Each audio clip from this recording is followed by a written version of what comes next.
Hello World. Estos días he estado estudiando mucho acerca de la relación del cuerpo con la naturaleza y los efectos que la naturaleza tiene en nuestro cuerpo cuando vamos al bosque, de un día de campo, a hacer baño de bosque. Los efectos son extraordinarios. Pero encontré una información de la Organización Mundial de la Salud en la cual también se vincula directamente el cambio climático, el calentamiento global, con los estados de salud mental de los seres humanos. ¿Qué efectos está teniendo este cambio climático, el clima, en la mente, en la salud de los seres humanos? Conocemos muchísimas evidencias, pero una de las áreas importantes es la salud mental. La respuesta es sencilla: volver al bosque, volver a la naturaleza.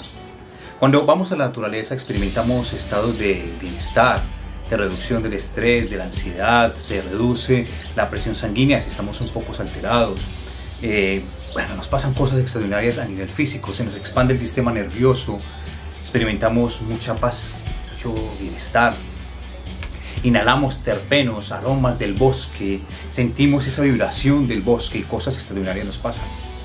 De hecho, hay una rama ya de la psicología, ecopsicoterapia, donde están haciendo tratamientos poderosísimos a nivel mundial en bienestar para salir del estrés, de la ansiedad, de la angustia, de la depresión y de otros estados mentales. Así que quiero invitarte a que tengas tu dosis semanal, tu dosis mensual de naturaleza.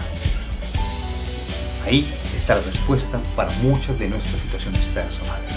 Ve al bosque. Nos pasan cosas extraordinarias. Soy yo. Chao, chao.